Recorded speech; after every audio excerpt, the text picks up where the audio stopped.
e suave é Cristo chamando, chama por ti e por mim. Olá, telespectador do Opção para a Vida. Que bom estarmos juntos nesta belíssima manhã de sexta-feira, hoje 10 de janeiro.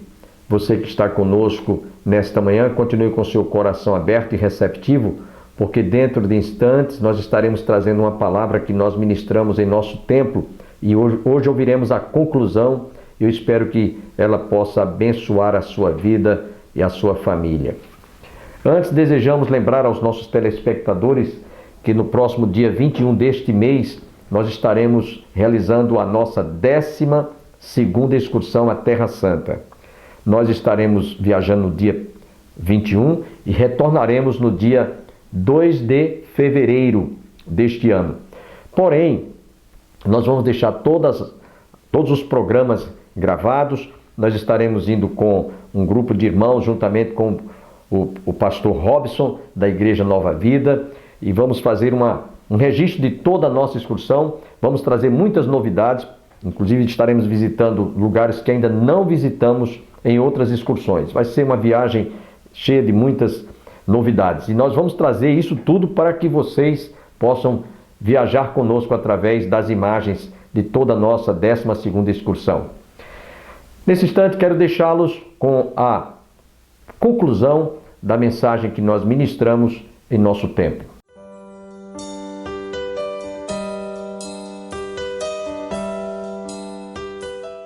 Então, era esse tipo de conhecimento, de informação que o povo deveria lembrar-se, que o povo deveria realmente ter em mente.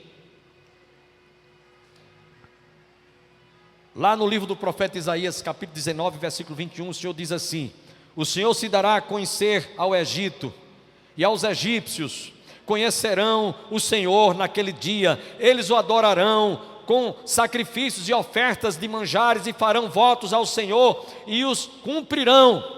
Ele diz lá em Amós, aliás em Jeremias 1,12: eu velo sobre a minha palavra para cumprir.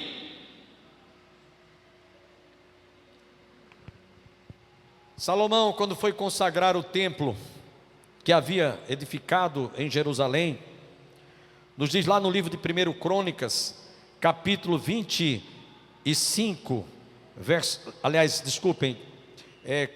Primeira Reis, capítulo 8, versículos 41 a 43.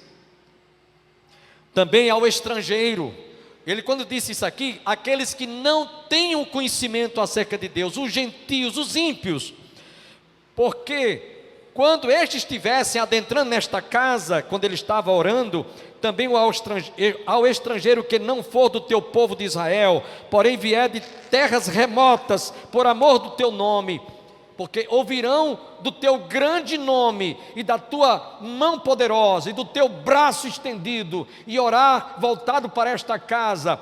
Ouve tu nos céus, lugar da tua habitação, e faze tudo o que o estrangeiro te pedir, a fim de que todos os povos da terra conheçam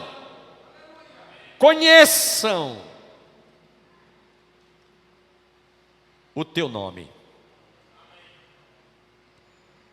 para te temerem como teu povo de Israel, e para saberem que esta casa que eu edifiquei é chamada pelo meu nome. Esse povo precisa de conhecer Jesus. Por isso que a gente vai fazer uma celebração externa, como eu falei há poucos instantes, porque eles precisam de conhecer, tem que ir lá para o meio deles. Olha, vocês estão fazendo um negócio aqui errado, isso aqui está errado. Precisa de aceitar Jesus, precisa reconhecer o Filho de Deus, que é o anfitrião dessa festa.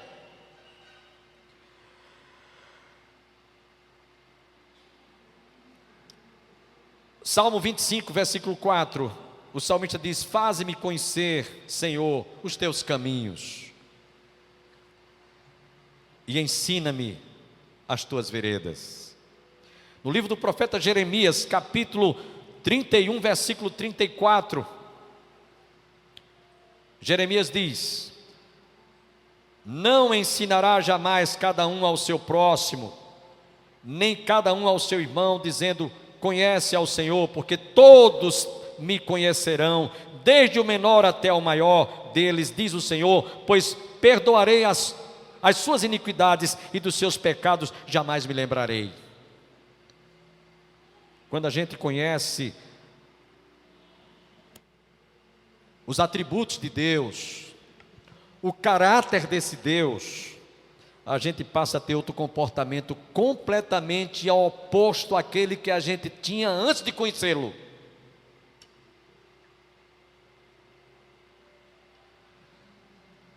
No Velho Testamento, há uma história que eu gosto muito de ler. Aliás, muitas, dentre elas, mas esta eu gosto de ler e de aplicar. Está lá no livro de 1 Samuel, capítulo 3. Quando os filhos do sacerdote ali começaram a fazer coisas que desagradaram a Deus, Deus então falou que ia tratar com eles. E que também Eli ia pagar um preço caro pela sua desobediência, de não chamar a atenção dos seus filhos. E Deus então levantou já, ainda criança, um jovem chamado Samuel, filho de uma mulher chamada Ana, que era estéril, cujo marido chamava-se Elcana, e ela fez um voto: se Deus me der um filho varão, esse menino será consagrado, eu vou devolvê-lo ao Senhor, sobre a sua cabeça não passará navalha, e esse menino vai ser criado, vai ser educado, ele vai ser um ministro, ele vai ser um sacerdote, e vai ficar na casa do Senhor, depois de desmamá-lo. E passou o período em que Samuel já estava um rapazinho, e aí ela levou, disse: por esse menino eu orava, e eu vim devolver ao Senhor. E só ia vê-lo uma vez por ano, quando ia levar a estola sacerdotal. Samuel foi consagrado ao Senhor, estava lá no templo, aprendendo e ouvindo todos os dias o sacerdote apresentar, fazer todo o trabalho, o ofício sacerdotal. E aí, um dia, ele foi se deitar, e o Senhor chamou o moço pelo nome: Samuel, Samuel. Samuel confundiu que aquele chamamento, aquela voz era do profeta, era do sacerdote ali. Foi lá, levantou-se: tu me chamaste? Não, meu filho, eu não te chamei. Você pode estar sonhando, mas vai deitar-te, torna a deitar-te. Ele deitou. Segunda vez, ele já estava dormindo, a voz, outra vez: Samuel, Samuel. Ele levantou-se e foi lá onde estava o sacerdote ali, e disse: tu me chamaste? Não, não te chamei, meu filho, vai, torna a deitar-te. Terceira vez: Samuel, Samuel. Ele levantou-se e foi lá. Aí foi quando o sacerdote ali reconheceu que quem o chamara era o Senhor. E diz lá no livro de 1 Samuel, no capítulo 3, principalmente o versículo 7, que aí, quando pela terceira vez ele ouviu aquela voz, no versículo 9, ele disse: vai, versos 7 a 9. Porém Samuel ainda não conhecia o Senhor. Chama a atenção dos irmãos para esta expressão. Embora Samuel estivesse no templo, embora ele estava familiarizado com toda a liturgia do culto que o sacerdote ali ministrava como sacerdote, o ofício sacerdotal, mas ele não conhecia o Senhor. Não conhecia o Senhor. No verso 7 diz: porém Samuel ainda não conhecia o Senhor, e ainda não lhe tinha sido manifestada a palavra do Senhor. O Senhor, pois, tornou a chamar a Samuel terceira vez, e ele se levantou e foi e disse a Eli: eis-me aqui, pois tu me chamaste. Então entendeu Eli que era o Senhor quem chamava o jovem. Por isso disse: vai deitar-te, se alguém te chamar, dirás: fala, Senhor, porque o teu servo ouve. Irmãos, há muita gente que está na casa do Senhor e não está ouvindo Deus falar. E quando eu estou dizendo não está ouvindo, vocês estão me ouvindo, mas é no sentido de obedecer, no sentido de fazer a vontade de Deus, no sentido de conhecer os atributos de Deus, no sentido de conhecer a maneira de Deus agir, de Deus trabalhar.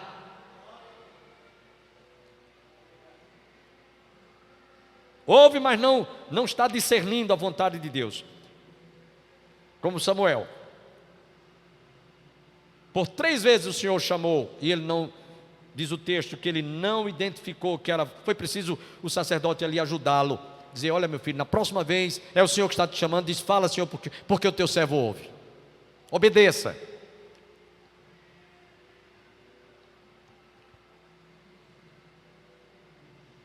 Isaías, lá no capítulo 1, verso 2 e 3, diz: criei filhos e os exaltei, mas eles prevaricaram contra mim. O boi conhece o seu dono, o jumento seu lugar, a manjedoura, lá o coxo, o lugar onde ele se alimenta. Mas Israel não tem entendimento, Israel não tem conhecimento, Israel não me obedece.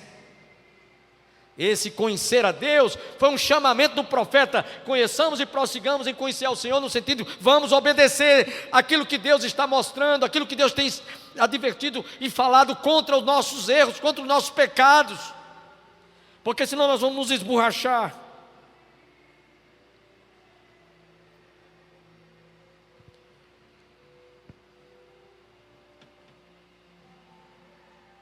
Jó, depois de ter passado por tudo que passou, lá no fim da sua carreira, disse: eu te conhecia só de ouvir, mas agora os meus olhos te veem. Meus irmãos, sabe por que Jó disse isso no fim da existência? Porque ele não sabia pelo que ele haveria de passar. Ele só veio fazer essa afirmação depois que ele passou por tudo. Aí ele disse: sim, Senhor, agora eu estou entendendo. Eu vi a tua mão estendida para me erguer, para me levantar, porque eu perdi tudo, perdi os filhos, perdi os bens, perdi até a saúde. Mas agora eu posso dizer: eu te conheço. Louvado seja o nome do Senhor. Esse conhecimento de Deus não é definir a existência de Deus, o agir de Deus, os atributos de Deus, as misericórdias de Deus, o amor de Deus, o cuidado que Ele tem para conosco. Por isso que Jesus disse: não andeis ansiosos quanto o que haver de vestir, quanto o que haver de comer. Não valeis muito mais vós do que as aves dos céus, do que os lírios do campo. Vejam, eles não trabalham nem fim, entretanto vosso Pai cuida de todos eles. Se vós que sois maus sabeis dar boas dádivas aos vossos filhos, quanto mais o vosso Pai Celestial vos dará o Espírito Santo para aqueles que crerem. E aí, meus irmãos, para a gente conhecer Deus na sua maneira, do seu modo de relacionamento, foi preciso o Verbo que se fez carne vir e habitar entre nós. Por isso que Jesus disse: quem vê a mim, vê ao Pai, e eu e o Pai somos um. Foi preciso Jesus tomar forma humana, corpórea, biologicamente falando. Nasceu de uma virgem, por cumprimento profético, viveu e existiu aqui durante os dias que Ele esteve ensinando tantas coisas que o povo desconhecia, porque muita gente falava de um Deus muito distante, de um Deus remoto, como ainda hoje as pessoas, alguns chegam até a dizer: não está vendo que Deus vai se incomodar comigo, que Deus vem tratar comigo disso? Não, Ele está lá no seu trono, no céu, Ele não se preocupa, Ele não tem, eu não desperto interesse por esse Deus. Muito pelo contrário. O próprio Jesus, Ele, aqui quando esteve, Ele tomou o nosso lugar, lá na cruz, como prova da sua identidade, da sua identificação. Ele sendo puro, justo, sem ser e ter nenhum pecado, se fez pecado por nós, para que nós pudéssemos tê-lo como nosso representante ou como nosso substituto quando ele foi crucificado.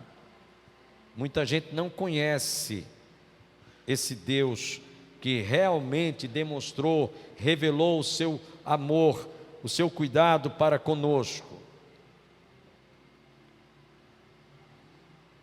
É isso que o profeta Oséias tentou mostrar ao povo, que havia pecado, que havia se distanciado de Deus, que havia se prostituído, desprezou o imensurável amor de Deus pelos ídolos. Como o profeta foi dito a ele, no capítulo 1, vocês ouviram: olha, vai, toma por mulher uma prostituta e tal, e mesmo assim ela vai ser infiel a você, mas você vai demonstrar que tem amor por ela. E eu fiz isso com Israel. Israel não teve a menor consideração para comigo. Eu quero terminar essa palavra que Deus nos deu para dizer uma coisa para vocês. Enquanto muitos de nós e muita gente não está preocupado, não tem o mínimo interesse, o menor interesse de conhecer e prosseguir em conhecer ao Senhor, enquanto isso, um ser chamado Satanás, o diabo, Satanás, arqui-inimigo de Deus, arqui-inimigo de todos nós homens, ele sabe, ele conhece a maneira de Deus agir melhor do que muitos cristãos e muitos de nós. Eu vou citar para vocês um episódio na Bíblia que está lá no livro de Atos, e aí vocês vão ver que realmente é isso que eu estou dizendo. No livro de Atos dos Apóstolos, no capítulo 19, abra sua Bíblia e confira comigo isso. Principalmente dos versos 13 a 16. Pasmem o que eu vou ler para vocês. Está na Bíblia. Para provar que Satanás conhece e sabe a maneira de Deus agir melhor do que eu e você, incontáveis vezes. Por isso que ele sabe até onde pode ir. Tem mais uma coisa: Satanás é um cão cuja corda está amarrada no seu pescoço, só vai até onde Deus permite. E ele sabe disso. Satanás sabe disso. Mas veja o que é que ele diz aqui. Vou ler Atos, e eu estou terminando com essa leitura, 19, versos 13 a 16. Atos 19, versos 13 a 16. E alguns judeus, exorcistas ambulantes, tentaram invocar o nome do Senhor Jesus sobre possessos de espíritos malignos, dizendo: esconjuro-vos, por Jesus a quem Paulo prega. Os que faziam isto eram 7 filhos de um judeu chamado Seva, sumo sacerdote. Agora veja o que é que o demônio diz. Mas o espírito maligno lhes respondeu: conheço a Jesus e sei quem é Paulo, mas vós quem sois? E o possesso do espírito maligno saltou sobre eles, subjugando a todos, e de tal modo prevaleceu contra eles, que desnudos e feridos fugiram daquela casa para não morrerem. Chama a atenção dos irmãos para essa expressão que o espírito maligno disse: eu conheço a Jesus e sei quem é Paulo, mas vocês quem são? Sabe o que é que o inimigo estava dizendo aqui? Sabe o que é que Satanás, aquele espírito maligno estava dizendo? Eu conheço, eu sei a maneira de Deus trabalhar e agir melhor do que vocês.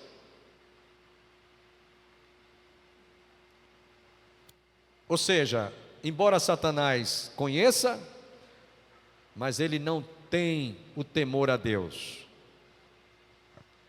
Ele tem medo de Deus. Temor é uma coisa, temer a Deus por obedecer é uma coisa, e temer a Deus com medo é outra coisa, é outra situação. E essa outra situação que Satanás tem, ele tem temor a Deus, mas medo de Deus. Ele sabe o que Deus é capaz de fazer.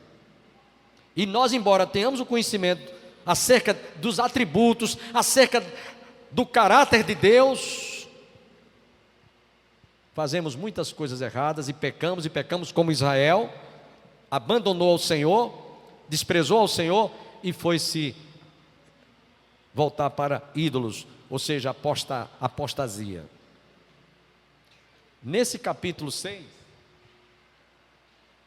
que eu li para vocês, aliás, no capítulo 1, desculpem, no capítulo 1, mais precisamente, eu estou terminando com essa citação aqui, mais precisamente, os versículos 4 e 5 do capítulo 1, que eu vou ler para vocês. Oséias, capítulo 1, versos 4 e 5. Disse-lhe o Senhor, põe-lhe, aliás, não é capítulo 3, capítulo 3, desculpem, capítulo 3, versículos 4 e 5. Eu estou terminando com essa citação. Porque os filhos de Israel ficarão por muitos dias sem rei, sem príncipe, sem sacrifício, sem coluna, sem estola sacerdotal ou ídolos do lar. Depois tornarão os filhos de Israel e buscarão ao Senhor seu Deus e a Davi seu rei, e nos últimos dias, tremendo, se aproximarão do Senhor e da sua bondade. Essa profecia literalmente se cumpre hoje, em nossos dias, com relação a Israel, e vai consumar-se quando Jesus voltar. Porque no ano 70 depois de Cristo, o rei Tito destruiu Jerusalém, e na destruição de Jerusalém, que foi incendiada, o templo foi destruído.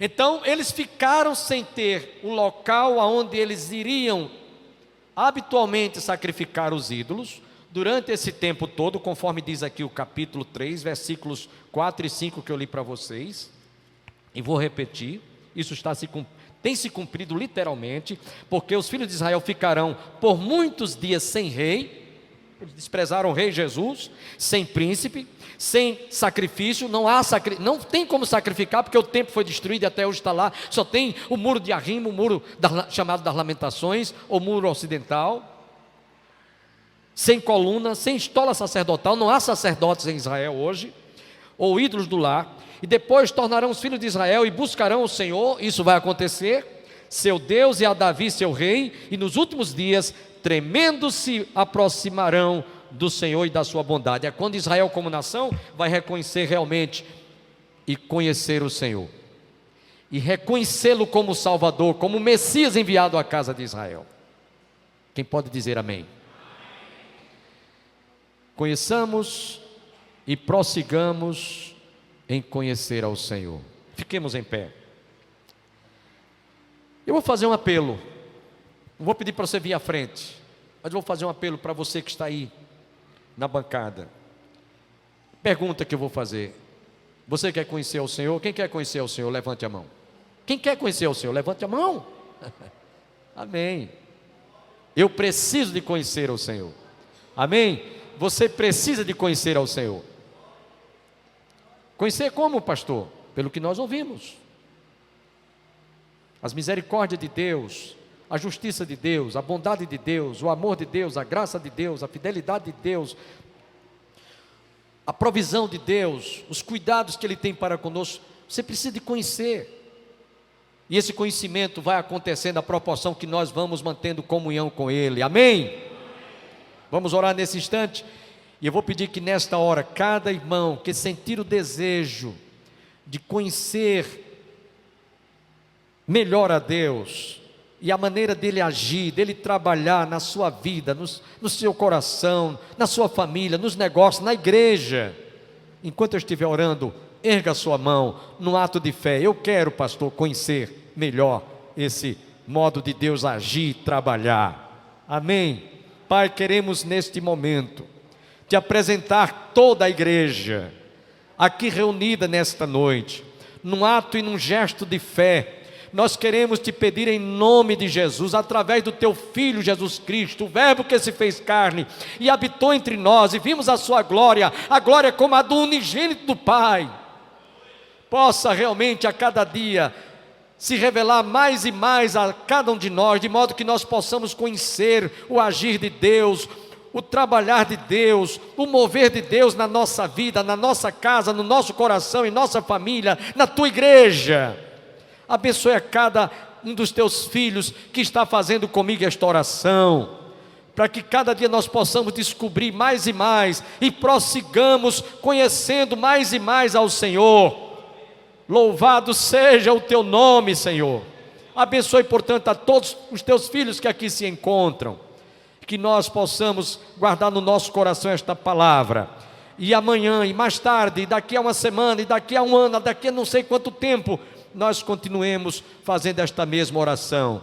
Conheçamos e prossigamos em conhecer ao Senhor, no nosso dia a dia, no nosso relacionamento contigo, em comunhão, em santificação, em consagração, na dependência do Espírito Santo, todos os dias da nossa vida, toda a vida e a vida toda, em nome de Jesus. Amém. Só tenho que agradecer a você que esteve conosco. Esperamos nos reencontrarmos nesta próxima segunda-feira, se Deus assim nos permitir. Lembrando a todos que não deixe de visitar a igreja mais próxima da sua casa. Se você quiser visitar a igreja do Calvário, nós temos cultos de escola dominical às 9 horas da manhã, culto divino às 18 horas, e às terças-feiras culto de oração e às quintas culto de doutrina. Todos estão cordialmente convidados. Tenham todos um bom dia e até o nosso próximo programa, se Deus quiser.